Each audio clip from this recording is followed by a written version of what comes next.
عرش کا سایہ ملے گا، اور وہ جوان جو جوانی میں اللہ کی عبادت کرے، اپنی جوانی کو اللہ کی عبادت میں لگا دے، اور جس کا دل مسجد میں اٹکا ہوا ہو، ہمیشہ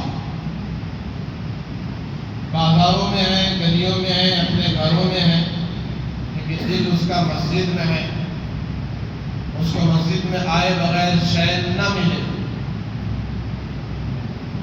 اور مسجد میں کم سے کم 5 مرتبہ تو آتا ہے، فجر میں بھی، ظہر میں بھی، عصر میں بھی، مغرب میں بھی، عشاء میں بھی، ایک مسلمان کی آخری درجے کی شان ہے۔ سمجھ میں آ رہی بات؟ باقی ان 5 نمازوں میں جتنا وقت لگتا ہے، اس کے علاوہ وہ کتنے گھنٹے گزارے گا اللہ کے گھر میں، عبادت میں، اطاعت میں، ذکر و تلاوت میں، مراقبے میں، دعاؤں میں، یہ اس کی اللہ کے یہاں ایکسٹرا ڈیوٹی ہے،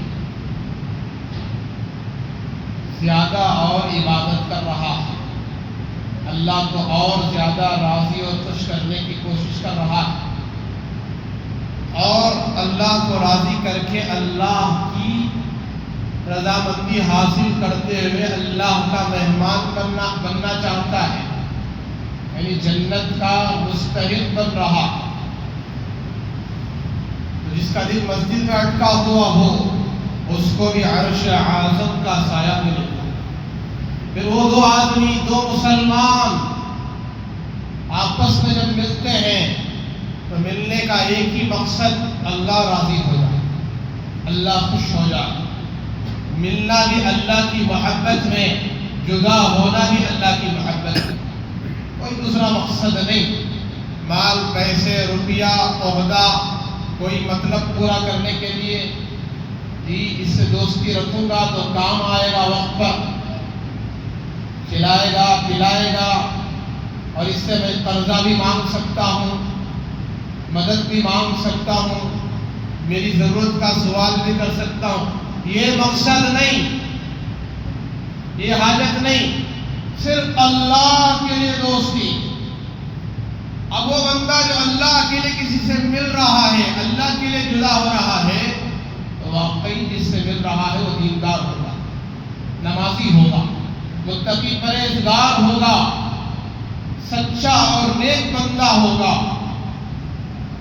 اگر کوئی بے نمازی، نافرمان، بڑے بڑے گناہوں میں پڑا ہوا، اللہ کے احکامات کی کوئی اس کے دل میں پرواہ اور عظمت نہیں، جناب محمد رسول اللہ صلی اللہ علیہ وسلم کی سنتوں کی کوئی عظمت اور عدم احترام نہیں، ایسے بندے سے مل رہا ہے تو یہ بندہ بھی بے دینی سے متاثر ہے۔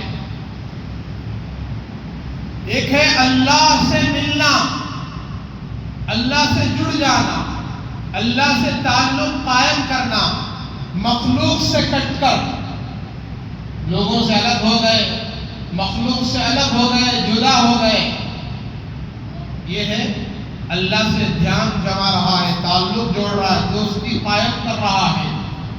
اللہ سے جڑنے کے بعد اب مخلوق سے بھی جڑے گا، مخلوق سے بھی ملے گا، اللہ کے لیے ملے گا، ان کو اللہ کی سنانے ملے گا، اللہ کی بتانے ملے گا۔ یہ اللہ کے احکامات ہیں، یہ اللہ کے وعدے ہیں، یہ اللہ کی بشارتیں ہیں۔ اللہ نے جنت کا وعدہ کیا ہے، اللہ نے ایمان اعمال پر یہ دینے کا وعدہ کیا ہے، دنیا میں پاکیزہ زندگی، من عمل صالحا من ذکر او انثی فلنحیینہ حیاتا طیبہ، جو نیک عمل کرے، اچھا عمل اللہ کے سامنے پیش کرے، ایمان کے ساتھ، یقین کے ساتھ، اللہ پر بھروسہ کرتے ہوئے، اللہ تبارک و تعالیٰ دیکھ رہے ہیں کہ عمل کرنے والا چاہے مرد ہو چاہے عورت، چاہے مرد ہو چاہے عورت، جو بھی عمل کرے اللہ کے ذمہ واجب ہے. کس کے ذمہ واجب ہے؟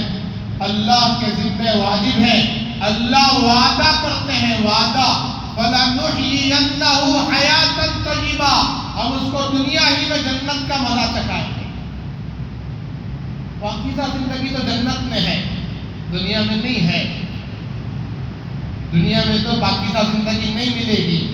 یہاں حالات ہی حالات، مصیبتیں، پریشانیاں، آزمائشیں، بیماریاں، تنگستیاں، حاجتیں، ضرورتیں، فقر و فاقے، قرضداریاں، بڑھاپا، غم، رنج ہے نہیں ہے دنیا میں. کوئی ان میں سے کسی ایک چیز کا بھی انکار کر دے، بولے کہ حضرت جو آپ بول رہے ہیں اس میں سے ایک چیز نہیں ہے، یہ کوئی انکار کر سکتا ہے؟ یہ ساری چیزیں ہیں، بلکہ اور بھی ہیں، اور بھی ہیں. لیکن اللہ وعدہ کرتے ہیں تم اپنے عمل کو صحیح کر لو، اپنے عمل کو درست کر لو، اپنے عمل کو اچھا بنا لو، دین کے مطابق، شریعت کے مطابق بنا لو. ہم وعدہ کرتے ہیں فَلَنُحْيِيَنَّهُ حَيَاةً طَيِّبَةً، تم کو ہم پاکیزہ زندگی دیں گے. کیا مطلب؟ دنیا ہی میں جنت کا مزہ چکھائیں. مرنے کے بعد تو بہت بڑی جنت ہے، بہت بڑی زندگی آ رہی ہے، بہت بڑی جوانی آ رہی ہے، بہت بڑی خوشیاں آ رہی ہیں. ہمیشہ کی زندگیاں، جوانیاں، خوشیاں، راحتیں، سکون، کوئی موت نہیں، بیماریاں نہیں، بڑھاپا نہیں، تکلیف نہیں، وہ تو آ رہے ہیں. اس کے لیے ابھی تاخیر ہے، تھوڑا وقت اور انتظار کرنے کی ضرورت ہے. لیکن جس جنت کو تم مان کر، جس رب کو مان کر، جس خالق سے ڈر کر تم عمل میں لگ گئے ہو، تمہاری زندگی کا ہر دن عمل کے مطابق گزر رہا ہے، ہم وعدہ کرتے ہیں، اللہ کہتے ہیں فَلَنُحْيِيَنَّهُ حَيَاةً طَيِّبَةً، ہم تم کو ضرور بھی ضرور اچھی زندگی، پاکیزہ زندگی دے کر رہیں، جنت کا مزہ چکھائیں. بہرحال تو آپس میں اللہ کے لیے ملنا، اللہ کے لیے جدا. پھر پانچواں کون؟ فرمایا کہ وہ بندہ، وہ مرد، وہ آدمی جس کو کوئی حسین شریف عورت اچھے گھرانے کی، اچھے گھرانے کی، خوبصورت بھی، لیکن اس بندے کو، اس آدمی کو گناہ کی دعوت دے رہی ہے، بدکاری کی طرف بلا رہی ہے کہ تم میری خواہش پوری کر، پورا موقع دے رہی ہے. زنا کے راستے کھل گئے، بدکاری کے راستے کھل گئے، زبردستی نہیں.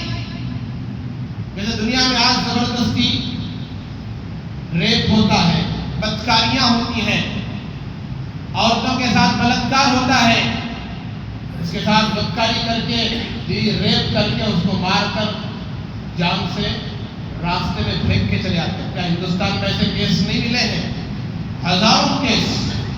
کتنی بیٹیاں، کتنی عورتیں جن کے ساتھ زنا کیا گیا اور زبردستی کی گئی اور ان کو قتل کر دیا گیا.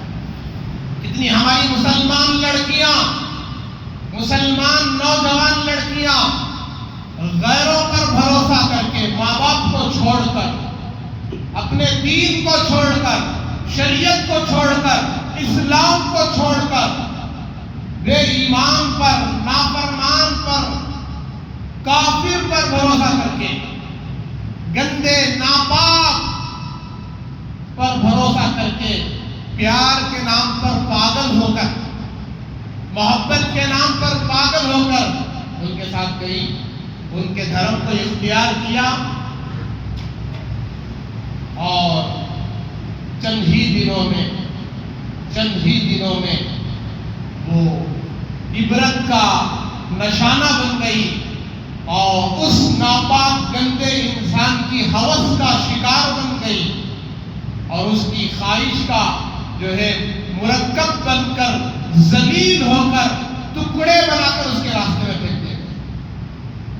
ہاتھ الگ، پیر الگ، جسم الگ، بدن برہنہ، جسم پر کپڑے نہیں ہیں.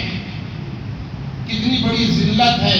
ایک لڑکی، ایک بچی ہماری، ایک ہماری بہن اسلام کے گھرانے میں پرورش پائی، مسلمان کے پیٹ میں پیدا ہوئی، اسلام کے سائے میں وہ جوانی کو پہنچی، لیکن کفر میں جی محبت کے نام پر پہنچ کر کفر کی موت مر گئی.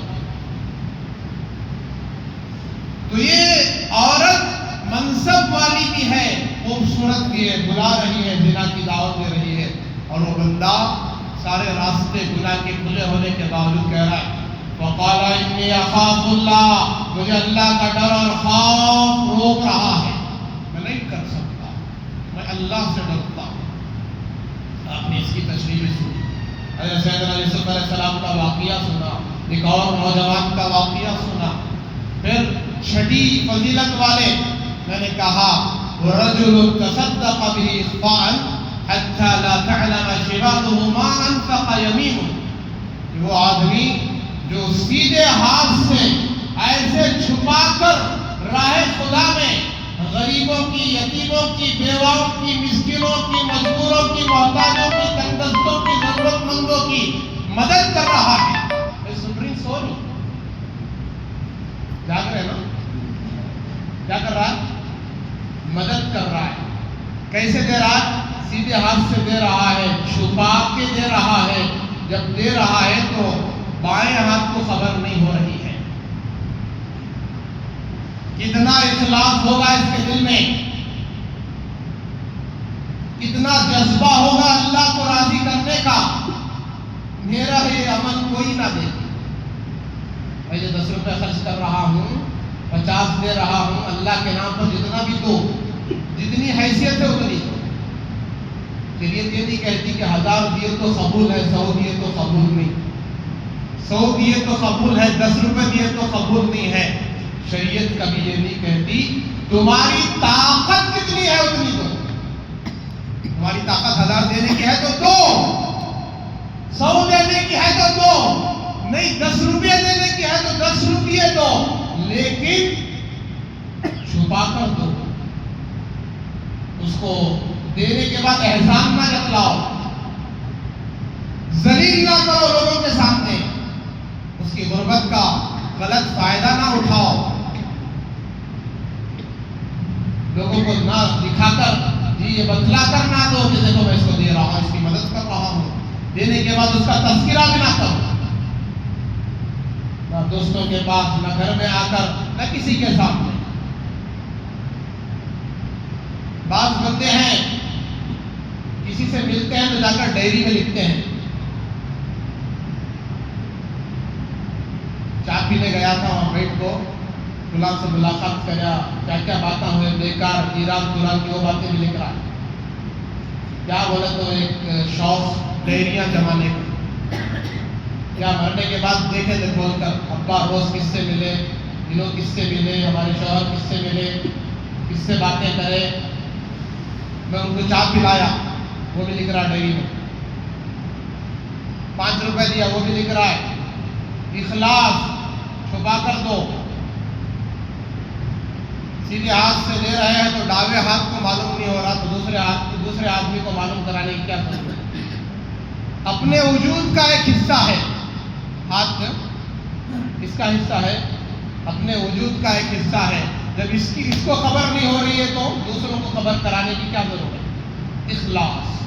تو ایسا بندہ جو زندگی بھر چھپا چھپا کر دیتا ہے، اخلاص سے دیتا ہے، اس کو عرش اعظم کا سایہ ملے گا. ہاں کبھی تعلیم کے لیے جو بخیل ہوتے ہیں، کنجوس ہوتے ہیں، جن کے پاس مال دولت پیسے روپیہ سب ہے پھر بھی دیتے نہیں، تو خیر کے کام میں ترغیب دینے کے لیے کبھی علل اعلان صدقہ دینا چاہیے، تاکہ دوسرے کو بھی ترغیب ہو، دوسرے کے دل میں بھی شوق پیدا ہو.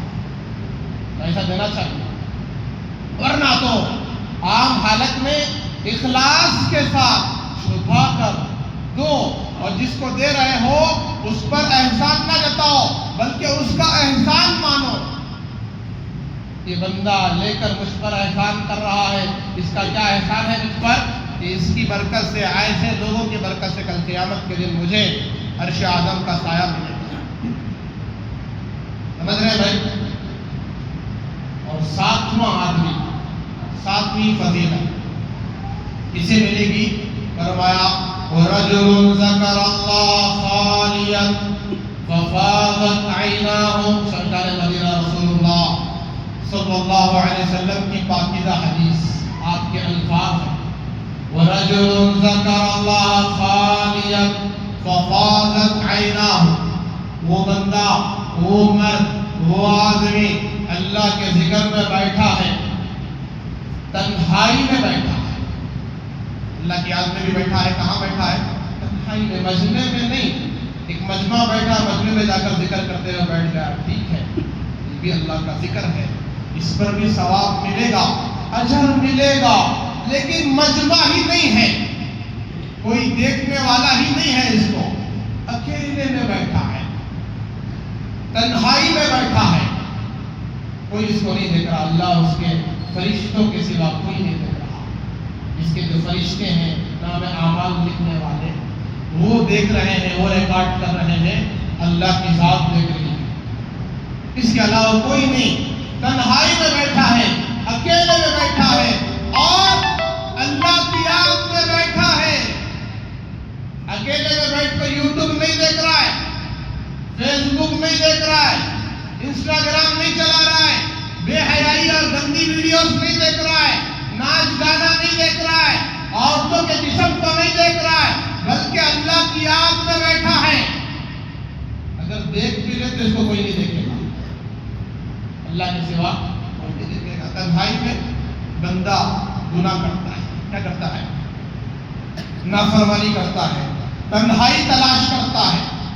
مجمع میں سب ولیان، سب بھی کیا ولیان، اصل ولایت تنہائی کی ہے، اصل اللہ سے تعلق ہمیں کیسے ہیں، کتنے پانی میں ہیں، ہماری تنہائی بتائے گی، ہمیں نیک کی برے، ہمیں اچھے کی غلط، ہمیں فرما بردار کی نافرمان، ہماری تنہائی، ہمارا موبائل، چیک کریں تو معلوم ہوتا کس کس کے تصویریں، کون سے چینل دیکھتا ہے، کون سے فلم دیکھتا ہے۔ چیک کرنے کی ضرورت نہیں ہے، خود اپنا محاسبہ کریں، خود دیکھیں میری زندگی کہاں گزر رہی ہے، میرے 24 گھنٹے کے اوقات میں کتنے گھنٹے گناہوں میں گزر رہے ہیں، نافرمانیوں میں۔ آگے آقا نے فرمایا بندہ تنہائی میں بھی بیٹھا ہے، اللہ کے ذکر میں بیٹھا ہے، ایک تو تنہائی میں ایک صفت اکیلے میں بیٹھا ہے، اور دوسری صفت اللہ کی یاد میں بیٹھا ہے، ذکر میں اللہ کا پاک نام لے رہا۔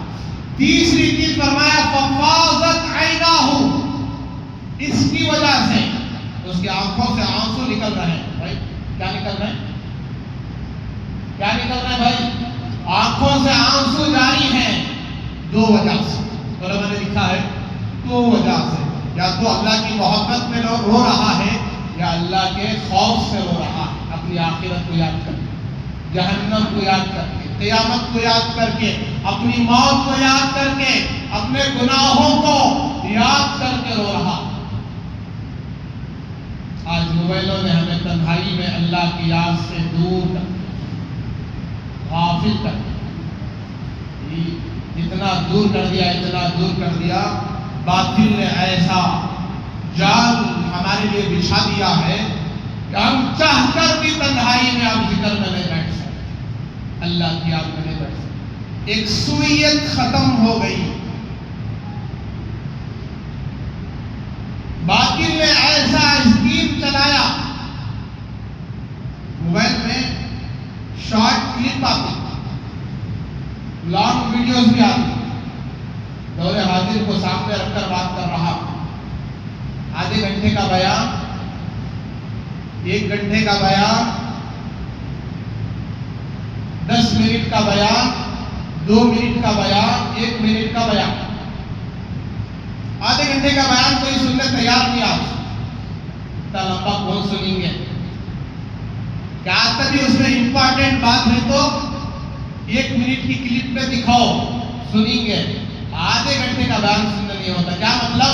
آدھے گھنٹے کا بیان جو ہے بیکار ہے. وہ آدھے گھنٹے میں خالی 1 منٹ کی بات صحیح ہے، باقی سب غلط.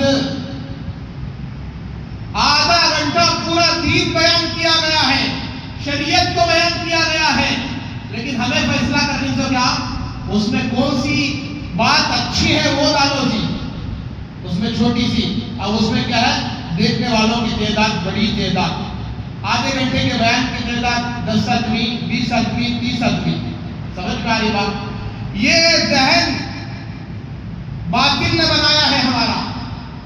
میں یہ نہیں کہہ رہا کہ یوٹیوب کے ذریعے سے بیانات سنو، نہیں. تم نے موبائل کو 24 گھنٹے ہاتھ میں پکڑا ہے. بیوی سے زیادہ محبت دل میں موبائل کی، بچوں سے زیادہ محبت دل میں موبائل کی، ہر چیز سے زیادہ محبت دل میں موبائل کی. اللہ ماشاءاللہ، سب کو نہیں بول رہا ہوں. تو جو موبائل تم نے ہاتھ میں پکڑا ہے اس میں جو ہے بیان آ رہا ہے، اللہ کی بڑائی بیان کی جا رہی ہے، دین سمجھایا جا رہا ہے. آدھے گھنٹے کا بیان تم سننے تیار نہیں ہو. 1 منٹ اگر کلپ ہوتا ہے تو اس کو بھی دیکھ تو کب ختم ہوگا، جلدی ہے، وہ بھی سننے والے ہوں. یہ جو باطل نے جو جال بچھایا ہے وہ چھوٹے چھوٹے شارٹ کلپ، انسٹاگرام کے تماشے، اوریانیت، بے حیائی، ناچ گانا، ڈائلاگس، ڈائلاگ، یہ سب دیکھ دیکھ کے سن کے ہمارا دماغ 10 سیکنڈ کا ہو گیا، صرف 20 سیکنڈ کا ہو گیا. اب ہمارا دل مسجد میں نہیں اٹکے گا، مسجد میں نہیں اٹکے گا. دیکھو 1:30 بج گئے، مجمع کہتا ہے مسجد بھر جانا چاہیے تھا. وارم میں ایک بار 1 بجے کہتا تھا مجمع، 1:30 بجے اب کہتا ہے. اللہ کا احسان جی، 1:45 تک آنے والے ہیں، نہیں آتے جی، صرف نماز پڑھنے کے واسطے آنے والے بھی ہیں جی. کچھ لوگ دوسری رکعت میں آ کر شریک بھی ہوں گے. صرف مقصد کیا ان کا؟ 2 کبے کی ٹھونگ مار کے جانا ہے، اور کوئی مقصد نہیں. اللہ رسول کی بات سننا مقصد نہیں. تو اللہ کے سچے نبی فرما رہے ہیں صلی اللہ علیہ وسلم، کل قیامت کے دن عرش کا سایہ اگر چاہتے ہو تو یہ 7 اعمال. 7واں عمل کیا بتایا؟ اللہ کی یاد میں بیٹھو، اللہ کے ذکر میں بیٹھو. اس میں بندے کی تنہائی حرام سے بچ رہی ہے، حرام کاریوں سے، گناہوں سے، نافرمانیوں سے، اور اس کے دل میں اللہ کی محبت جم گئی ہے، اللہ کا ڈر اتر گیا ہے. سبحان اللہ پڑھ رہا ہے، الحمدللہ پڑھ رہا ہے، اللہ اکبر پڑھ رہا ہے، لا الہ الا اللہ، لا حول ولا قوت الا باللہ، لا الہ الا اللہ محمد رسول اللہ، جو بھی اسے ذکر دی توفیق ہے وہ پڑھ رہا ہے. اس کی وجہ سے آنکھوں سے آنسو جاری ہو رہے ہیں، محبت کی وجہ سے، شوق کی وجہ سے رونا آ رہا ہے، یا خوف خداوندی کی وجہ سے اپنے گناہوں کو یاد کر. بہرحال میرے بزرگوں، یہ 7 قسم کے اعمال. اصل میں نے خطبے کے شروع میں حج کی آیتوں کی تلاوت. حج کے مہینے چل رہے ہیں، ان مہینوں میں اکابرین اللہ والے بزرگان دین پیدل سفر کرتے تھے، پیدل حج کا سفر کرتے تھے دور دراز تک. کئی دنوں میں کئی 2 مہینے لگ جاتے چلتے حج تک پہنچنے کے لیے، اللہ کے گھر کو پہنچنے کے لیے اتنا لمبا وقت گزر جاتا. تو میں آج آپ کے سامنے حج کا عنوان مختصر طور پر عرض کروں گا، جتنا وقت باقی ہے آئندہ مستقل حج کے عنوان پر بیان ہوگا. تو میرے آقا میرے نبی حضرت محمد رسول اللہ صلی اللہ علیہ وسلم نے حج کا اعلان 10 ہجری میں فرمایا. حج اسلام کا 5واں رکن ہے. سب سے آخر میں جو فرضیت وارد ہوئی، نازل ہوئی، وہ حج کی فرضیت. نماز اتر گئی، روزہ اتر گیا، زکوٰۃ اتر گئی، لا الہ الا اللہ محمد رسول اللہ یہ رکن اسلام ہے، اس کو پڑھتے رہنا، ایمان کا کلمہ. پھر اس کے ساتھ یہ 3 چیزیں، نماز، روزہ، زکوٰۃ.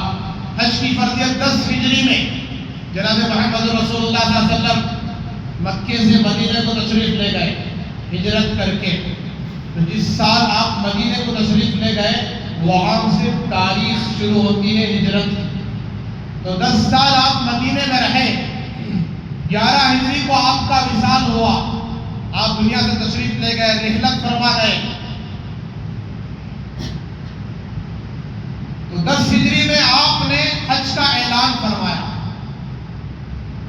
مکے کے مدینے کے اطراف جتنے قبائل تھے وہ سب لوگوں نے حج کی تیاری شروع کی۔ 12,000 کا مجمع آیا اللہ کے نبی علیہ السلام کی خدمت میں، اللہ کے نبی کے ساتھ حج کرنے کے۔ میرے نبی کا یہ کوئی پہلا حج نہیں تھا،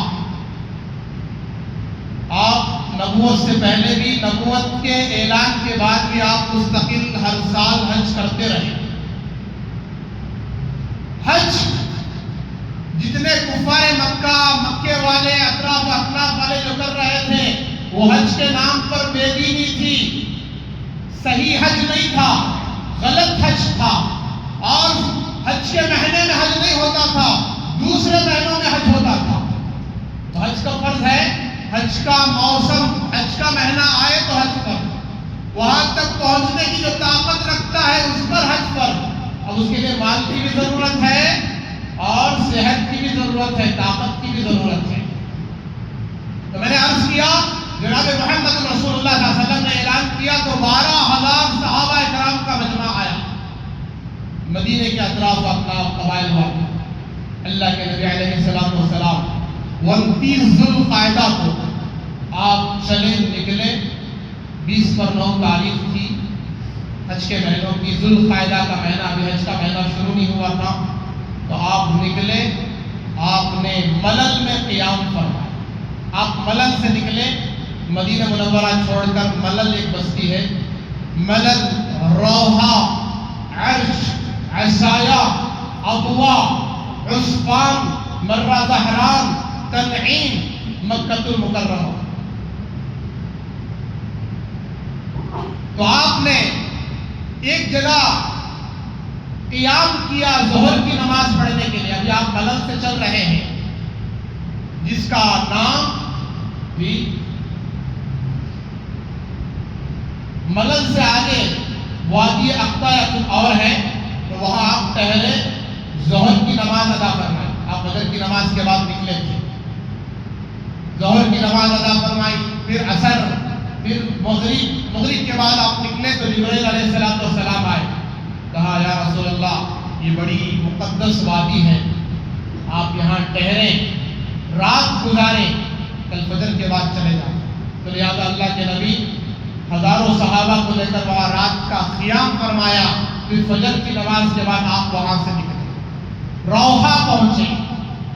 روحہ میں ایک کنواں ہے جہاں 70 انبیاء روحہ میں ٹھہرے تھے اور اس کنویں کا پانی پیے تھے۔ کہتے نبی بھائی 70 نبیوں نے وہ پانی شفا کا پانی تھا، نبیوں نے جس کنویں سے پانی پیا وہ پانی میں شفا ہوتی ہے، برکت ہوتی ہے۔ اللہ کے نبی نے بھی اس کنویں سے سیراب ہوئے، پانی پیا، اور آپ وہاں سے نکلے، عرش پہنچے، پھر عرش سے عصایہ، جب نماز کا وقت ہوتا آپ نماز پڑھاتے، پھر آپ ابوا پہنچے جہاں آپ کی والدہ کی قبر ہے۔ ابوا بھی یہ بستی کا نام ہے جہاں حضرت آمینہ رضی اللہ تعالیٰ عنہ اللہ کے نبی کی والدہ محترمہ آرام کر رہی ہیں، ان کی قبر ہے۔ تو جب ابوا پہنچے تو آپ راستہ بدل کر پہاڑوں کی طرف رخ کر لیا، چلتے رہے، بہت اوپر تک جا کر آپ نے وہاں قیام کیا۔ کئی صحابہ آپ کے پیچھے تھے، ہزاروں صحابہ، اور جب آپ جا رہے تھے صحابہ اکرام ساتھ میں تھے پیچھے، تو تمام صحابہ آپ کے پیچھے ہو گئے۔ آپ ابوا آپ کی والدہ کی قبر پر پہنچے تو نیچے بیٹھ گئے، گھٹنے جما لیے، اور آپ نے اپنا سر رکھ کر اتنا رویا، اس رونے کو دیکھ کر تمام صحابہ رونے لگے۔ 57 سال گزر گئے ہیں والدہ کا انتقال ہو کر، ماں کا انتقال ہو کر، لیکن آج بھی آپ کے دل میں زخم نہیں بھرا، زخم نہیں سوکھا ہے۔ والدہ کے انتقال کا، وصال کا جو جی زخم ہے، تکلیف ہے، وہ نہیں کم ہوئی تھی۔ تو پھر آپ نے وہی رات میں قیام فرمایا، پھر صبح میں آپ چلے، ایسے آپ رو رہے تھے جیسے چھوٹا بچہ روتا ہے۔ کسی کی والدہ کا انتقال ہو جائے، پہلے دن رونا آتا ہے، دوسرے دن، تیسرے دن، 10 دن کے بعد رونا آئے گا بھائی، 10 مہینے کے بعد، 1 سال کے بعد، جی 10 سال کے بعد، 50 پر 60 سال گزر گئے، جناب محمد رسول اللہ صلی اللہ علیہ وسلم رو رہے ہیں، اور آپ نے والدہ کی اطاعت کے بارے میں فرمایا کہ میں عشاء کی نماز کے مصلی پر کھڑا ہوں اور میری والدہ مجھے نماز کی حالت میں بلائے، بیٹا محمد محمد، تو میں نماز چھوڑ کر جواب دوں لبیک یا امی۔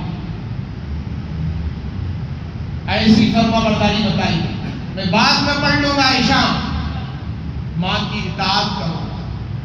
آج اولاد ماں باپ کی اتنی نافرمان ہے، والدین کی اتنی نافرمان ہے، سارے احسانات بھلا دیں۔ تو آپ وہاں سے نکلے ابوا سے، جی عسفان پہنچے۔ اللہ کے نبی علیہ السلام نے وہاں پوچھا، ابو بکر یہ کون سی بستی ہے؟ تو حضرت ابوبکر صدیق نے فرمایا، یا رسول اللہ یہ عسفان ہے، میں دیکھ رہا ہوں کہ یہاں ہود علیہ السلام اور صالح علیہ السلام میرے بھائی، نبی ہر آپس میں ایک دوسرے کے بھائی ہیں، جی تو یہ لبیک کہتے ہوئے حج کو جا رہے ہیں۔ کہاں جا رہے ہیں؟ لبیک کہتے ہوئے حج کو، ان کی آوازیں میں سن رہا ہوں۔ اس دور کی بات ہے، لیکن اللہ کے نبی کی روحانیت، بصیرت آپ اپنی آنکھوں سے دیکھ رہے ہیں۔ پھر عثمان سے آپ مرہ زہران، پھر تنعیم، پھر مکہ المکرمہ، آپ سب سے پہلے پہنچے، خانہ کعبہ کا طواف کیا۔ آپ نے احرام باندھا ہوا تھا 2 چادریں، اور آپ کا یہ جو حج ہے عمرہ اور حج دونوں ملا کر آپ نے کیا ہے۔ اس کو حج قیران کہتے ہیں۔ حج تمتع جیسے عام حجاج جو جا رہے ہیں، حج سے پہلے پہنچ رہے ہیں، حج کے دن شروع ہونے سے پہلے پہنچ رہے ہیں، اور پہلے عمرہ ادا کر کے فارغ ہو کر عام حالت میں رہتے ہیں، کپڑے بدل لیتے ہیں، چادریں نکال لیتے ہیں، پھر اس کے بعد حج کے موسم میں 5 دن حج کے، 8، 9، 10، 11، 12 یہ 5 دن حج کے ایام ہیں۔ اس میں پھر احرام باندھتے ہیں اور 5 دن میں جو ارکان ہے اس کو ادا کرتے ہیں۔ لیکن اللہ کے نبی علیہ السلام نے عمرے اور حج کو دونوں کو جمع فرمایا، یہی اللہ کی منشا تھی، آپ نے کیا ہے، بتایا ہے۔ تو حج تمتع، اللہ کے نبی علیہ السلام کے پاس قربانی کا جانور تھا، حضرت ابوبکر صدیق کے پاس، حضرت عمر فاروق کے پاس، حضرت عثمان کے پاس، حضرت علی، حضرت طلحہ، حضرت زبیر، ان تمام صحابہ کے پاس جانور تھا۔ تو انہوں نے جی احرام نہیں اتارا، باقی صحابہ کو آپ نے حکم دیا احرام اتار دو عمرے کے بعد۔ تو ان کے لیے حج تمتع ہے، اللہ کے نبی کا حج حج قیران ہے۔ بہرحال تفصیل پہ جانے کا وقت نہیں ہے۔ اللہ کے نبی 7 چکر لگائے، حجر اسود کے پاس گئے، بوسہ دیے اور آپ نے سجدہ کیا، بوسہ دیا پھر سجدہ کیا، بوسہ دیا سجدہ کیا، آپ روتے رہے، بہت رویا۔ اس کے بعد 7 چکر لگائے، پھر زمزم پیا، 2 رکعت واجب طواف کی نماز ادا فرمائی، پھر 7 چکر صفا مروہ کے ادا فرمائے، 7 چکر لگائے صفا مروہ، صفا سے شروع مروہ پر ختم۔ اس کے بعد مکے سے قریب ایک بستی ہے وادی اقطا، آپ وہاں چلے گئے، 4 تاریخ کو آپ پہنچے تھے، اتوار کو۔ 8 تاریخ کو حج شروع ہو رہا ہے، پہلا دن ہے حج کا، 5 دن ایام ہے حج کے، 8، 9، 10، 11، 12۔ تو آپ 4 دن تک وادی اقطا میں ٹہلے رہے، پھر آپ نے طواف کرنے کے لیے نہیں آئے۔ کیوں نہیں آئے؟ کہیں میری وجہ سے بھیڑ نہ بڑھ جائے، رش نہ ہو جائے۔ اور حجر اسود پر جب بوسہ دیا، 1 مرتبہ، 2 مرتبہ، تیسری مرتبہ جب بھیڑ بڑھ گئی، اللہ کے نبی آگے نہیں بڑھے، ارے ہٹو بچو، میں بوسہ دے دوں۔ حضرت عمر سے کہا، عمر بوسہ دینے کا موقع مل جائے تو بوسہ دے لینا، کر لینا، بوسہ دے دینا، ورنہ جھگڑا نہ کرنا۔ بوسہ دینا سنت، لیکن لڑائی جھگڑا کر کے ڈھکل مار کر کے دینا یہ حرام۔ بوسہ دینا سنت، مسلمان کو تکلیف دینا حرام. سمجھ میں آ رہا بھائی؟ اللہ کے نبی جیسی شخصیت، آپ جیسی ذات جو ہے بوسہ نہیں کی. جتنا سہولت سے ہو گیا، اس کے بعد آپ نے بوسہ نہیں کیا. بس لکڑی تھی، لکڑی کے اشارے سے آپ اشارہ کرتے حجر اسود کی طرف، پھر آپ بوسہ کرتے. یہ بھی سنت ہے آقا کی. اسی لیے استلام، دور سے حجر اسود کو دونوں ہاتھ بھی استلام کرتے ہوئے بوسہ دینا، حقیقت میں ہم نے بوسہ دیا ہے. بہرحال تو 4 دن کے بعد سرکار مدینہ جناب محمد رسول اللہ صلی اللہ علیہ وسلم حج کا احرام باندھا. پہلا دن ہے 8 تاریخ. آپ نے لبیک زور سے پڑھا، لبیک اللہم لبیک لبیک لا شریک لک لبیک ان الحمد والنعمت لک والملک لا شریک لک. کثرت سے آپ نے پڑھی، اس کے بعد صحابہ سے پڑھوایا اور آپ مینا کی طرف روانہ، فجر کی نماز پڑھ کر مینا کی طرف روانہ ہوئے. مینا پہنچے، ظہر، عصر، مغرب، عشاء، فجر 5 نمازیں پڑھی. اس کے بعد عرفات کے میدان کی حاضری کے لیے آپ تیاری کر رہے تھے. 9 ذی الحجہ کو آپ نے کیا کیا، 10 ذی الحجہ کو کیا کیا، 11 کو کیا کیا، 12 کو کیا کیا، 13 کو کیا کیا. اس کی تفصیل انشاءاللہ آئندہ جمعہ مکمل اللہ کے نبی کا حج جو حج اکبر ہے اس کے بارے میں تفصیل سے روشنی ڈالی جائے گی. آپ تمام سے گزارش ہے، درخواست ہے، آپ تمام حضرات 1 بجے سارے حضرات یہاں حاضر ہو جائیں. اللہ کے نبی علیہ السلام کا مکمل حج، اور آپ نے عرفات کے میدان میں جو خطبہ دیا ہے، تاریخی خطبہ، یعنی وہ خطبہ جو آپ کا آخری خطبہ، وہ حج، وہ آخری حج آپ کی حیات مبارکہ کا، اور آپ نے جو بیان دیا ہے اس بیان کو سننے کے لیے، عرفات کے میدان کے خطبے کو سننے کے لیے، اور دین کامل اور مکمل ہو گیا، جو آیتیں اتری اس کو سننے کے لیے آپ تمام حضرات اپنے تمام کاموں سے فارغ ہو کر 1 بجے سے پہلے 1 بجے تک حاضر ہو جائیں. اللہ کے نبی کا حج سنیں، اپنی زندگی کو بدلنے کی کوشش کریں. اللہ کے نبی کی محبت، آپ کی عظمت، آپ کا ادب احترام، آپ کی ایک سنت پر عمل کریں، اور آپ نے جن باتوں کی تاکید کر کے آپ دنیا میں تشریف لے گئے اس پر 100% عمل کریں. نجات کا راستہ یہی ہے. حالات بہت خطرناک ہیں. آج مسلمان کو جو مسلمان ہونے کا دعویٰ کر رہا ہے، باوجود دعویٰ کرنے کے، مسلمان ہونے کا اعلان کرنے کے، اور اپنے شناختی کارڈ میں مسلمانوں کا نام لکھے ہونے کے باوجود مسلمانوں کو ستایا جا رہا ہے، مارا جا رہا ہے، تکلیف دی جا رہی ہے، پیٹا جا رہا ہے، کاٹا جا رہا ہے. جی گاجر مولی کی طرح اس کو کاٹا جا رہا ہے. یہ مسلمان ہونے کی وجہ سے نہیں ہے، نافرمان ہونے کی وجہ سے ہے.